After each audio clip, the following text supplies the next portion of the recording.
women, and men. Why is it that we have this need to clash? Why is it that we don't want to do anything at times but outshine and gloat at the other's expense? BS3 Network proudly presents a conversation needing to be had between men and women. Because do we want to compete with one another? Or do we want our uniqueness to be celebrated the most from the opposite gender? Revelations, the panel, Battle of the Sexes. Why are we aggressively in competition with each other? Live Friday, October 28th at 7 p.m. Central.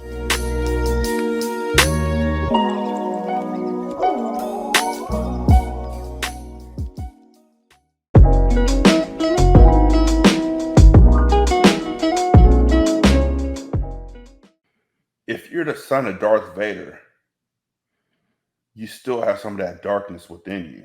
Unfortunately, you do. Yeah.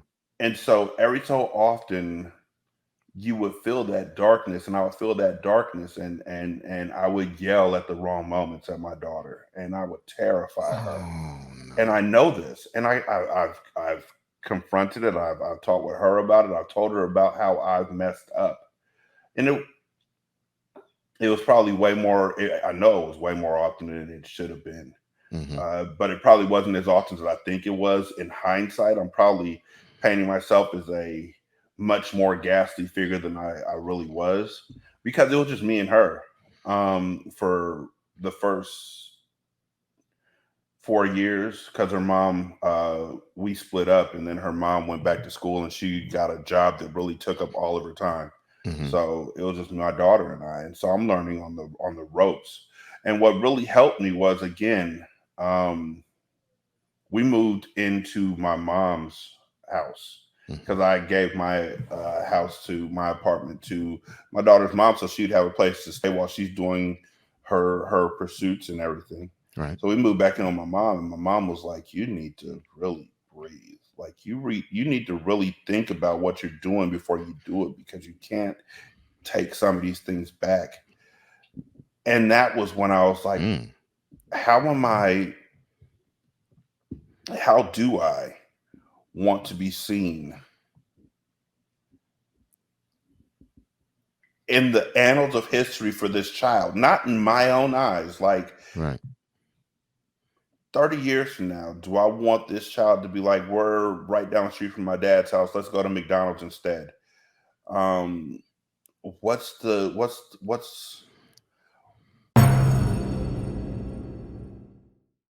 I worked 2 jobs at that point in time. I found a job at AT&T in their repair center, so I worked there, and then I worked a side job as well as a basketball referee. And wherever I went, when I could, I took her with me. And we would, even if it was on the way, I still remember this vividly, on the way to a basketball game, a rec league basketball game, every time we would stop off at Subway, and I would get myself the Italian BMT, and she would get one of those little kid meals, the little round sandwich that was like this big, and she'd hold it with 2 hands and look over at me and wait until I was taking a bite before she took a bite at the same time. And it's those little things that just, I can do this. I'm doing okay. Like, it's not the disciplining moments that define you. It's those quiet moments. And so it took longer than it should have, but I changed my mindset from what I thought I learned from a dad who wasn't really there to what I want to impart on my kids, so they imparted on their kids. And so I started the 19-year plan. And the 19-year plan, and I told all the kids this, including Kid Awesome, who's the youngest and is benefiting the most from this style of parenting. From the ages between 1 and 11, I'm going to walk in front of you. Now, when I walk in front of you, you're going to feel like I'm dragging you to places that you may not want to go. But that is because I'm literally teaching you Right. the blueprint of the way things are and the way things should be. Mm-hmm. So then you know these things during your formative years. Now, when you turn 12, it's going to be kind of jarring to you because I'm no longer going to be dragging Mm-hmm. you along. I'm going to be walking alongside you. And from the ages of 12 until the age of 17, I am going to walk beside you in your path. If you choose to play basketball, I will be your biggest fan. If you choose to go into music, I will listen to all your songs. My daughter chose to go into modeling. For a while, the hashtag on Facebook was my favorite model. My son went into basketball. My hashtag, my favorite ball player. Whatever y'all want to do, I'm right there with you. And if something happens, we will experience it together in your life. I'm not going to tell you how to do things. I am going to make suggestions as you're doing them. Like, have you thought about trying this? And if it doesn't work, okay, let's try something else. But this is a time of open communication between the two of us. Like, I want you to be able to let me know what's going on in your world and in your mind and in your heart. Mm-hmm. Honest communication. Age of 18 on out, I'm walking behind you. This is your life. This is your road. This is your path. It's not like at the age of 18, I'm going to kick you out the house, but at the age of 18, Right. you are going to need to start getting ready for the world as it's going to be for you. And I'm not going to let my house is a safe space for my kids. My heart is a safe space for my kids, and they can always come home to house and heart. Right. But I do need to let you know that the world is not going to provide a safe space for you. Right. So while you're walking, I'm going to walk behind you, because if you walk into a tree branch while you're walking through your life, I want to be behind you to be like, that hurt, didn't it? What should you do next time to make sure you don't get hit by Right. that tree branch? I should duck, fool. Like, yes, next time you should duck. So you went out with your friends and didn't have money, Right. and they all got something to eat. And when you were sitting there quietly, not having any money and not having anything to eat, instead of them offering you money or offering you something off their plate, they turned and laughed at you. What'd you learn from that? Yeah. Well, that maybe these friends aren't the ones that I need to be around in these sort of situations. And maybe I should make sure I have my own to be able to provide for myself going forward, because I can't really depend on the next person. Even the nicest person, you can't depend on them 100% of the time to be able to give you something off their own plate. Right. Yeah, that's good. That's good. I'll take that too. I'm learning while you're learning. Mm-hmm. So my youngest son is 15. Mm-hmm. He's got 2 years left while we walk beside each other. And my wife was telling me about how 4 years ago, 5 years ago, I was telling her about how my relationship with my son feels so much like my dad and I's relationship, where sometimes we couldn't even be in the same room to talk to each other when something was going on. We're just both going to my mom when he was at home. We're going to my mom to tell her about our gripes, and she's like, you need to talk to each other. Wow. And I'm like, you know what? It probably was like that, where it was like the complaints are coming to you, but that was because that was when he was 11 years old and he was tired of being dragged. Mm-hmm. And he had dug his feet in, and he was like, I'm not going to be dragged anymore. I'm ready to walk alongside you. And on August, on his birthday, I told him, okay, let's go. And we started talking. From that point forward, the communication has just been sublime. Yeah. Like, there's nothing quite like it. Yeah. Okay, well, that scratches asking the question about kid. Awesome. Okay. All right. But I'm glad you actually said it, because that's yet another one of the things that I find remarkable about you. The fact that you are such a huge advocate for your son and your daughter. I love that. I love that about you. You know, it's, as a basketball coach, I have seen parents who advocate for their children so strongly, like they believe in them so fervently Right. that it's admirable. Mm-hmm. But they believe in their child in something that is almost impossible. Like they believe their child should be starting in basketball because they think their kid is the best basketball player in the world and they're going to be in the NBA if I just stop standing in their way. And I'm like,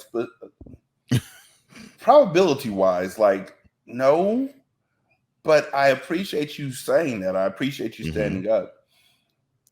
I think that the days of your teacher saying, I'm going to call your parents, and you just feeling that anxiety for like the rest of the day.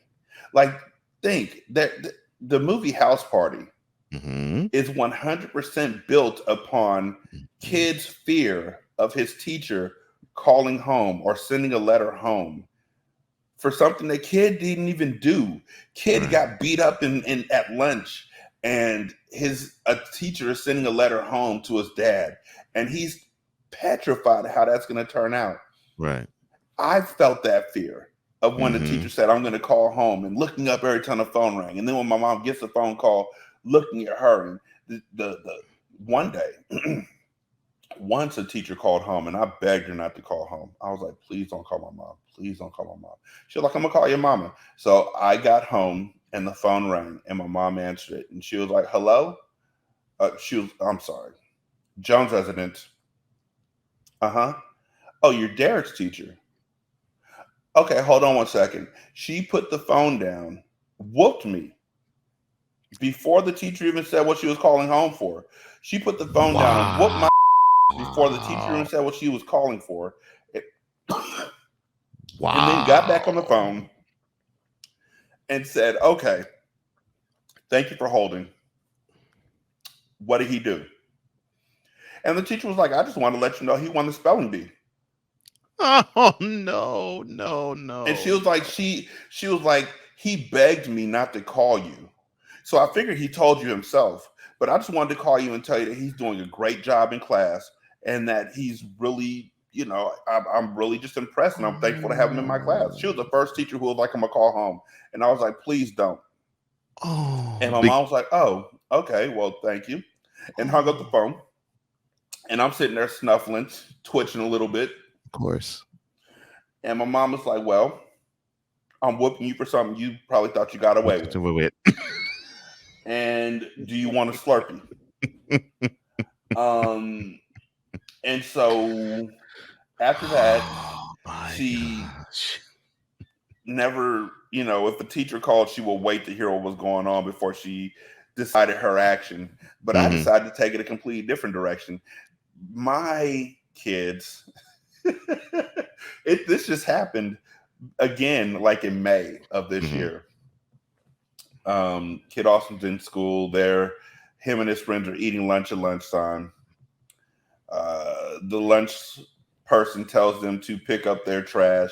Kid Austin picks up his trash. The rest of his friends don't pick up their trash. Lunch person sends a note to the vice principal. Vice principal calls him into his office. It's like, yo, y'all gonna have lunch detention tomorrow because you didn't pick up your trash. Kid Austin's like, I picked up my trash. My friends didn't pick up their trash, but I don't control what my friends do. I can only control myself, which is valid.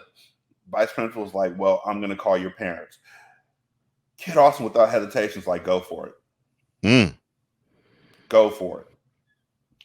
Vice principal calls us, and I'm like, hey, okay, Devin's in the principal's office, vice principal. Hold on one second. Conference my wife in. Okay, hi. I have my wife Nisha on the line, Devin's mom. What's going on? And they told her what was going on. And when I tell you that lunch lady and the vice principal both got read for filth, while Kid Awesome sat in the back of that room and just listened, because I was like, put the phone on speaker, and he put the phone on speaker. The vice principal did. And I was like, Kid Awesome. And he was like, yes. And I was like, did you pick up your stuff? And he was like, I told him I did. And Mhm. I was like, then why are you here? And he was like, I asked him that same question, Dad. And we just went right back to dragging the vice principal and dragging the teacher. My daughter got into a situation because one of her teachers, I don't even remember. My daughter is like 3 years removed from high school. Mhm. Bottom line is, teacher was like, I'm gonna call yo, and before she could even finish, my daughter's like, parents, you gonna call my parents? Here's their number. Here, I'll dial it on my phone. Not even. Oh, man. And some of y'all out there, depending on how the demographics and age is skewed for this show, might be like, these kids are disrespectful to these adults. No, these kids are empowered. Yeah, These that's kids a are big empowered difference. because what our parenting style is know you. We know you and we Mhm. trust you implicitly. And we know that we taught you the right way to go. So if the teacher calls, we ain't just gonna immediately take their side and start screaming at you like you some sort of inmate that just got out of prison that we ain't never seen before, Right. which is what our parents did. As soon Mhm. as the teacher called, they would, what'd you do? Mhm. No, I'm Yeah. gonna take the side of my child, which is my job. I'm Yeah. supposed to advocate for my kids. Mhm. And these teachers and these principals have this idea because it's same as it ever was, that the parent is just supposed to immediately go with whatever the teacher or the principal is saying and be Right. that hand of discipline at home. No, no. So what you're telling me is that my kid, oh yeah, my son, Kenny.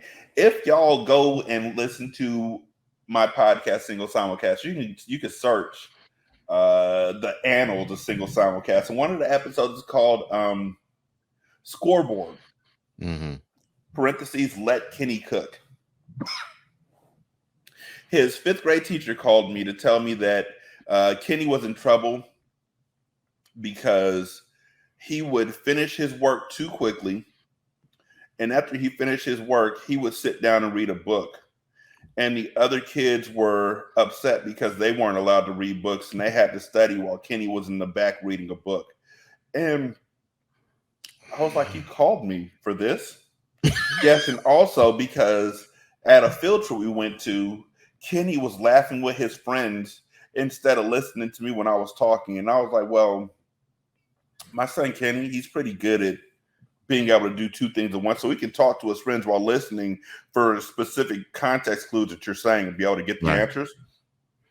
I was like, also, if the kid is finishing his work every day and able to read his book every day, you should be grateful that there's one less kid you have to worry about acting out in your class, somebody who just wants to read and enjoy themselves. But instead, you want to be mad at this kid because they're not doing what exactly? Well, he should be sitting there patiently waiting for the next thing to happen. So he should just sit there with his arms folded, his hands in his lap or whatever, waiting for you to say, okay, we're going to move on to the next thing. That's stupid. You're Yeah. stupid for suggesting it. I was like, and the thing about it is, I'm at the dentist's office right now. You literally stopped a dental procedure so I could tell you about how stupid you are for calling me to tell me that my son is a troublemaker because he's literally doing the least troublemaker thing that you can ever describe to a parent. I Oh was like, you my. know what the problem is? My son is smart. He's probably smarter than you. You're reading out of a book. You're getting all these answers out the back of a book, and you're expecting him to do what? Like when you don't have work, what do you do? Well, that's not the, yes, that is the point. See, you're only going to have my son there for a year. And during that year, Mhm. you're trying to teach him things he probably already knows because I probably taught him it. And you're trying to get your mark on my child in some way, shape, or form to make yourself feel important. Well, let me tell you something. You're not here. My son's not here to make you feel important. My son's Mhm. not here to make you feel special. My son is there to get the A that he's getting. That's what he's getting, right? Yes, right now, Mr. Jones, right now, he has a 97% in the class. Cool, that's an A. That's what I asked for. I said, if he drops down to a C, let me know. If he gets a D on the test, let me know.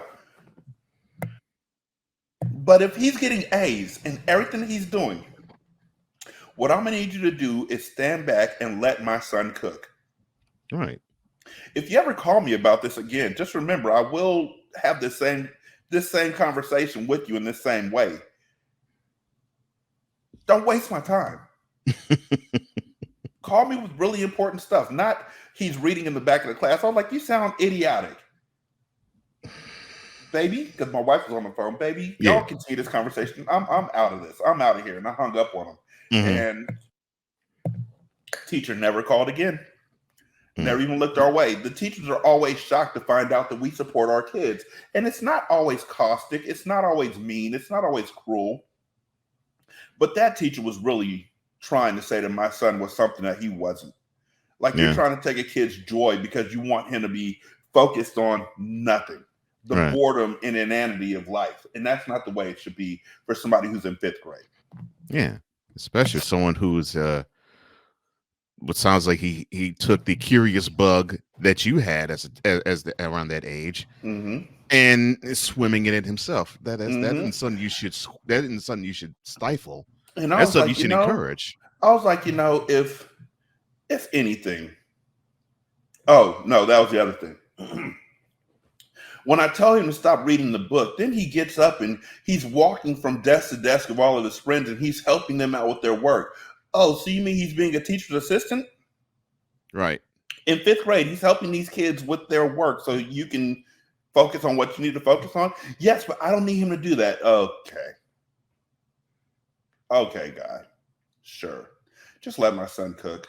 Just let him read. Yeah. Like you're mad because he's reading, then you get madder because after he's told not to read, he's helping teach. Just let him read. Leave him alone. Leave my son alone, please. Please. He's going to graduate soon. Let him be. Oh my gosh. That is crazy. But this is how you empower your kids at a young age. Oh yeah. To not fear discipline from you. Right. But to expect support from you. Like that is your job as a parent, is to support your kids. You brought them here. Right. Yeah. So yeah. Yeah. Yeah. And yeah. Your parents should be the greatest amount of support from you, especially when you're growing up. Yeah. No question about that. No question. But instead, you see parents who, instead of wanting to be a supporter, they want to be an adversary because their parents were adversaries. Right. And that's how this wall keeps getting built. Instead of it being, I mean, honestly, I feel like preaching. Honestly, instead of building a wall, we should build more windows. Windows are fully transparent. Like you can see in and out of a window. When you build a wall, that is literally blocking somebody off from seeing something they need to see. Right. You can't see inside of a wall. You can't see through a wall into a house, but you can look through a window. And with these kids, we need to, in this day and age, be teaching our kids to be way more transparent about their emotions, about their mental health, about their fears, about their desires, about what they really want in life, about how they feel about things that are going on in the world, rather than building up a wall and telling them keep it to yourself. Yeah. Yeah. How funny. Sort of your wall analogy sort of harkens me to Jay-Z's album that he subtitled Blueprint 2, The Gift of the Curse. Because the thing that you're doing to protect could be the thing that you're doing to harm. And that's a wonderful lesson to learn. And wow, I'm glad that you're such an advocate for your children and that you create the safe space for them to say, yeah, you come to me, you have the biggest support system here. Your mother and me, big support system. You don't have to worry about fearing that if someone were to call the house, that you're going to become public enemy number one in my eyes. You don't have to fear that. Because my eldest daughter, I have 4 kids, and this is the last story in this, and then I know I'm taking up your time, and I apologize. My eldest daughter, we taught her the 3 strikes method. Mm-hmm. As she went into fifth grade, fourth grade, maybe sixth grade. I think it was sixth grade. Mm-hmm. Taught her the 3 strikes method. Okay, so the first time somebody messes with you, that's strike 1. You tell them specifically, I don't like what you're doing. Please don't do that anymore. Stop. Okay. If they continue to mess with you, that's strike 2. You go and you tell either the teacher or the principal, but you tell an adult that's in charge, I have told this person to stop doing this to me, and they continue to do it. Make sure that you let them know exactly what's happening. Right. Strike 3, knock them out. Like, if they do it the third time, you are allowed to swing as hard as you can and aim for the middle mass of their face. So I get a call from the principal at my daughter's school. Mm-hmm. Hey, Mr. Jones, this is so-and-so from Main Avenue Elementary School, and got your daughter Shamari in here. Okay. Why? Well, Shamari got in a fight, and well, did she win? I'm sorry, what?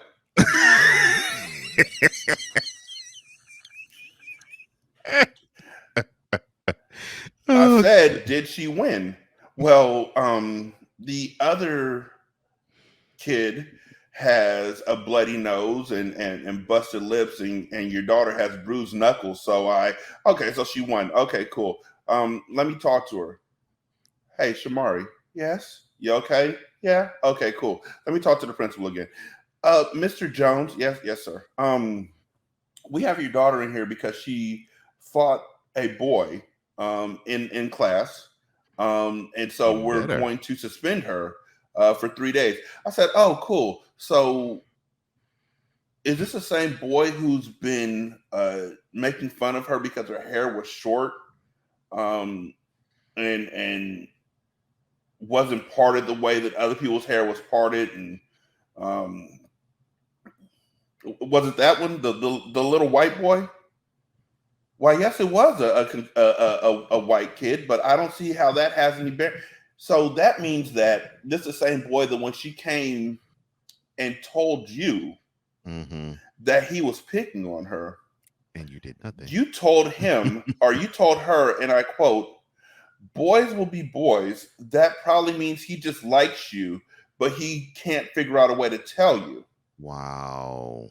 Oh, she told you about that conversation. Yes, my daughter and I, we talk about things after school. So yes, she did tell me about that. So she came and told you, which means she also told him that she didn't like when he said that to her, and that he continued to try and bully her.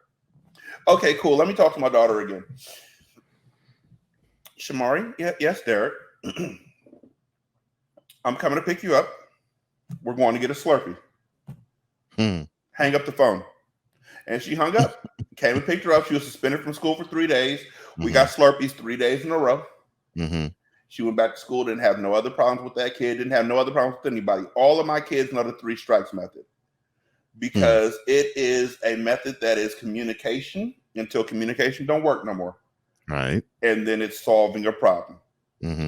And when their teachers call and they tell us, because each of them has been in at least one altercation with the exception of Kid Awesome, your child got in a fight. If they call Nisha, Miss Jones, your child got in a fight. Did he win? Wait, I'm sorry. What? That's always our answer. Did he win? Did she win? Did he win? Did she win? If they didn't win, then we're like, yo, we need to take you for some classes. But our kids usually win at the fights. Did he win? Did she win? And then after that, they're like, you're taking this so glibly. No, we're taking this as somebody who's trying to be real calm about the fact that this was placed in your lap to stop a while back and you chose not to. Oh my gosh. So we're going to come pick up our child and we're going to go get Slurpees. I love that. Yeah, your child's ready to fight. Did she win? Huh? What? Oh, it never fails. The teachers, the principal, whoever is just so shocked by that response. Did he win? You see them both. They side by side, coming to tell of the tape. Did he win? Oh, yeah. Kenny went to school and closed somebody's eye up. Wow. But the boy that he beat up tore a page out of his book. Jeez. And this again was after Kenny had told this kid to stop and had told him to stop, and then Kenny beat him up. Bella beat a kid up in 8th grade in the girls' locker room after PE. Beat up 2 girls actually, because they tried to jump her. And this after this girl had been floating around her for like 3 days, talking about how she was a stuck-up uppity and all that, because wow, my kids walk with a different air than a lot of kids do. Confidence will do that to you, and having the confidence of your parents will do that to you. Most certainly. She's a stuck-up uppity, and she was like, "Yeah, I told the principal, I told the girl." I was like, "All right, take your hair down." They probably gonna try and get you when you least expect it. And after PE, she was like, "Dad, I just stood in the back. I didn't change." She was like, "I know they were waiting for me to change clothes. I didn't change. I just stood there and stared at them. And they came, and it happened, and they went." Did she win? Yes, she did.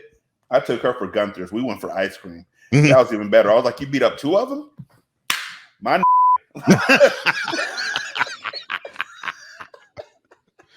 oh my gosh. Oh my. Train up a child in the way she should go. So when they grow, they won't depart from it. Exactly. And not only will they not depart from it, but that's my legacy. So now my grandchildren will know the 3 strikes method. My grandchildren will know absolute support from their parents. My grandchildren will know a world where it is as far from the world that I had with my dad as possible. And that's my legacy. And I try with my kids' friends, I'm not teaching them the 3 strikes method, obviously, because I don't know how their parents are going to deal with them. I'm not putting them in that sort of danger. But I have the same open and honest communications with the kids that have been in my children's lives for years, like the ones coming up. Because if I only teach my kids how to be these type of people, these type of adults, these type of young adults, and I don't teach their friends, then peer pressure might change my kid back. You know, even after you get braces, if you don't keep the retainer on, then your teeth might go back to the way that they were initially. So teaching their friends some of the things that I teach them is the retainer. And that's why I want to be a teacher, so I could build an even bigger retainer. So then when we're old, the kids that I've taught in California will then teach others that they meet in college and in high school, and the world will change. I hope so. That's my hoping for legacy. Yeah. And I thought I respected you a lot before this. Wow. I have a whole lot more respect for you even after that, man. All I talk about is how my kids beat people up. I don't understand what's so great about me. But you know. I mean, it's like what you said, man. You're teaching your children confidence, being confident in themselves, and not taking any mess from anybody. And the fact that they have learned this lesson long before they're all are adults, that's a huge kudos to you and to your baby mother / wife. So yeah, totally, man, totally. Wow. Cool thing about it is I coach a girls varsity basketball team. And so one of the things that I'm able to do, well, I'm the coach, I can do whatever I want, but I try and relate things back to real world. Like I tell them, I need you in games to be able to talk on defense. I need you to be able to tell your teammates and communicate with what you see and talk loudly, talk sharply, use your whole voice, like the voice you use at home when you're talking to your younger siblings, because when you ladies get out there in the world, there are going to be men and other women, but mostly men, who are going to make it their life's work to try and talk over you, talk through you, talk around you, take credit for your work, denigrate you. You have to be able to use your voice in order to make it in this world. So we're going to start now with basketball, where it doesn't matter at all whether you do it or not. Whether you use your voice or not in basketball doesn't matter. I'm just training y'all how to be really good rec league adult players. But if you can carry this into the real world, carry that confidence and carry that voice, you'll be just fine. Yeah. So I talk with my girls about ways to approach real life situations. Mhm. And that's my next step is helping mentor at that level. And that's the other reason why I want to be a teacher or a counselor, so I can help mentor at that level and just keep moving forward. Yeah.